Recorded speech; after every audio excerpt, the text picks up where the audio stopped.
دعوتی و اصلاحی اور روحانی علاج سے متعلق قرآن و سنت کی روشنی میں مزید ویڈیوز دیکھنے کے لیے ہمارے یوٹیوب چینل عارف محمود سلفی آفیشیل کو سبسکرائب کیجیے۔ نحمدہ و نصلی علی رسولہ الکریم، اما بعد، اعوذ باللہ من الشیطان الرجیم من حمزہ ونفخہ ونفثہ۔ کسی صاحب نے یہ مسئلہ پوچھا ہے کہ ماہ شعبان میں زیادہ تر کون سے اعمال کرنے چاہیے؟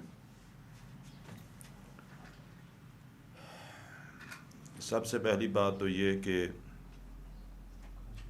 ہمارا جو مقصد پیدائش ہے اس کو سمجھنا ضروری ہے۔ اللہ سبحانہ و تعالیٰ نے قرآن مجید میں بھی یہ بات ارشاد فرمائی کہ ما خلقت الجن والانس الا لیعبدون،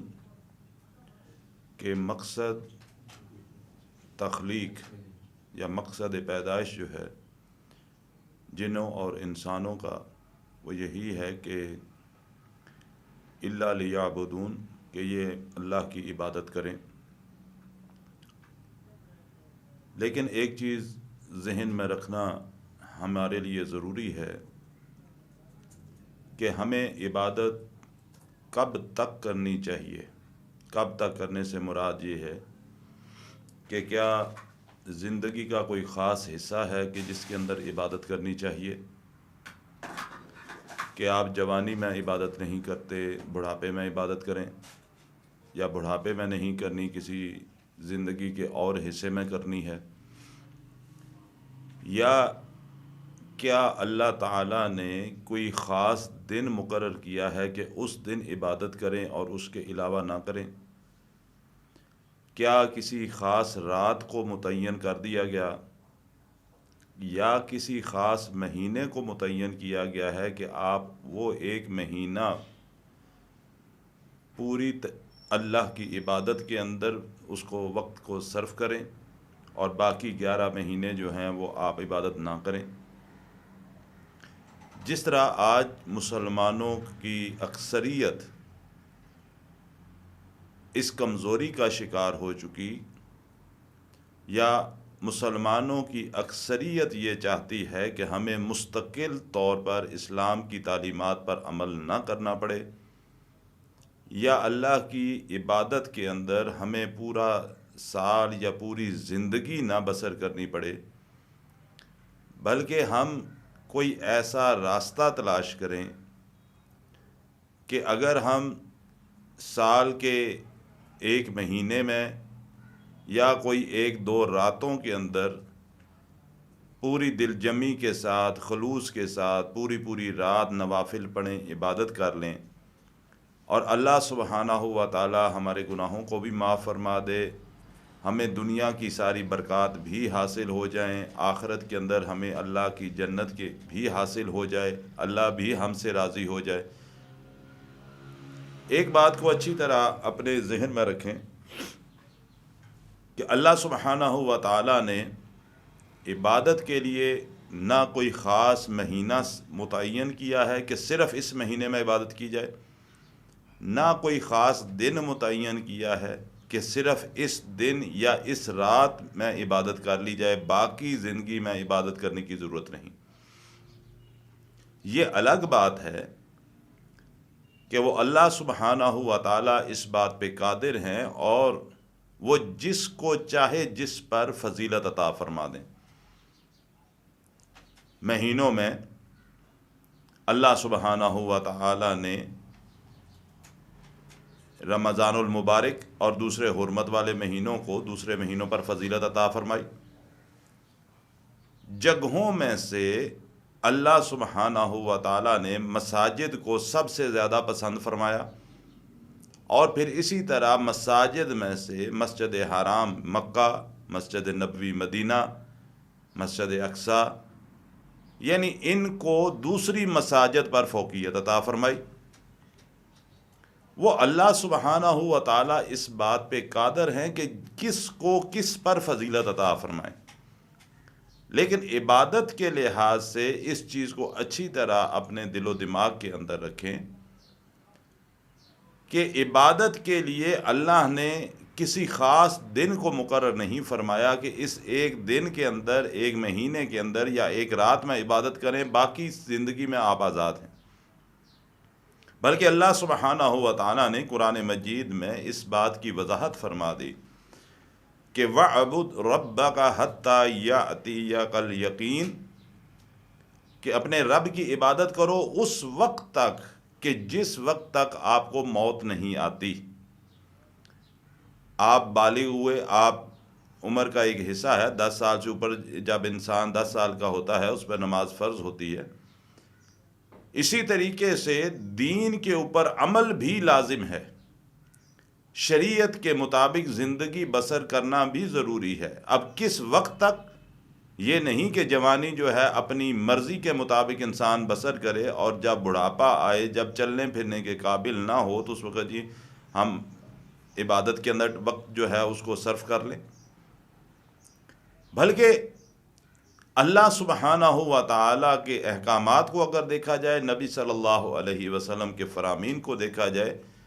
تو زندگی کے ہر حصے میں ہمیں اللہ ہی کی عبادت کرنی چاہیے۔ اور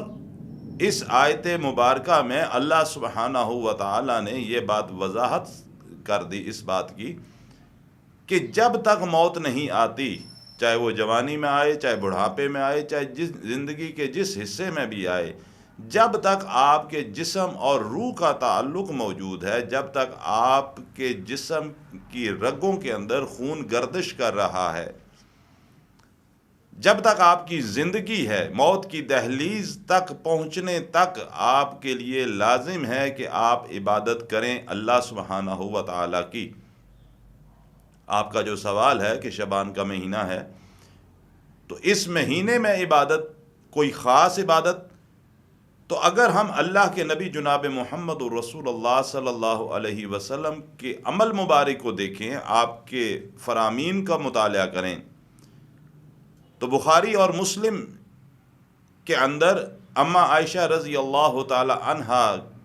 کے حوالے سے نبی صلی اللہ علیہ وسلم کا ایک عمل آتا ہے۔ حضرت عائشہ رضی اللہ تعالی عنہا فرماتی ہیں کہ اللہ کے نبی صلی اللہ علیہ وسلم اس ماہ مبارک میں روزے کثرت کے ساتھ رکھا کرتے تھے۔ حضرت عائشہ فرماتی ہیں رضی اللہ تعالی عنہا کہ آپ اس حد تک مسلسل روزہ رکھنا شروع کر دیتے تھے کہ ہم یہ سمجھتے کہ آپ روزہ چھوڑیں گے نہیں، یعنی درمیان میں ناغہ نہیں کریں گے، مسلسل ہی پورا مہینہ رکھیں گے۔ اور پھر بعض اوقات آپ علیہ الصلوۃ والسلام روزہ چھوڑ دیتے تو پھر ہم سمجھتے کہ اب آپ دوبارہ رکھنا نہیں شروع کریں گے۔ مطلب کیا ہے؟ حدیث کو اگر مکمل اس کو سمجھا جائے، پڑھا جائے، تو حضرت عائشہ فرماتی ہیں رضی اللہ تعالی عنہا کہ ہم نبی صلی اللہ علیہ وسلم کو رمضان کے علاوہ کسی بھی مہینے کے اندر مکمل روزے رکھتے ہوئے نہیں دیکھا۔ کیا مطلب ہے؟ کہ رمضان کے روزے ہم پر فرض ہیں، اور رمضان کا پورا مہینہ ہی، چاہے وہ 29 کا چاند ہے، چاہے 30 کا چاند ہے، وہ پورے مہینہ ہی روزے ہیں۔ آپ رضی اللہ تعالی عنہ جو بات ارشاد فرما رہی ہیں کہ ہم نے اللہ کے نبی صلی اللہ علیہ وسلم کو رمضان کے علاوہ کسی مہینے میں بھی پورے روزے رکھتے ہوئے نہیں دیکھا۔ کیا مطلب؟ کہ پورا مہینہ آپ روزے سے نہیں رہے، اور شعبان کے علاوہ کسی مہینے میں کثرت سے روزہ رکھتے ہوئے نہیں دیکھا۔ یعنی آپ علیہ السلام شعبان کے مہینے میں روزے رکھتے تھے اور کثرت کے ساتھ رکھتے تھے، لیکن درمیان میں روزہ چھوڑ بھی دیتے تھے، مسلسل پورا مہینہ نہیں رکھتے تھے۔ اگر آپ صلی اللہ علیہ وسلم نے پورا مہینہ روزے رکھے ہیں تو وہ صرف اور صرف رمضان المبارک کے ہیں۔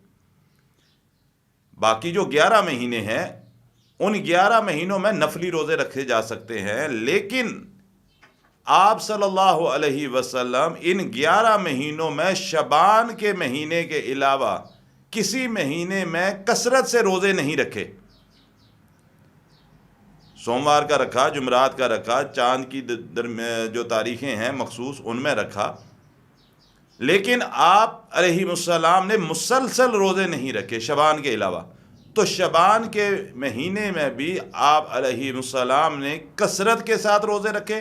لیکن ان کے درمیان بھی آپ علیہ السلام جو ہے وہ وقفہ کرتے رہے، درمیان میں روزہ چھوڑتے رہے۔ اللہ کے نبی علیہ الصلاۃ والسلام کی سنت کے مطابق، آپ کے فرمان کے مطابق، آپ کے عمل مبارک کے مطابق اگر ہم بھی چاہتے ہیں اس مہینے کے اندر عبادات میں اضافہ کریں، تو پھر ہمیں کوشش اس بات کی کرنی چاہیے کہ ہم زیادہ سے زیادہ روزے رکھیں، لیکن درمیان میں کچھ دن روزے کے بغیر بھی دن گزاریں، تاکہ نبی صلی اللہ علیہ وسلم کی سنت کے مطابق ہم عبادت کر سکیں۔ اللہ تعالیٰ عمل کی توفیق عطا فرمائے۔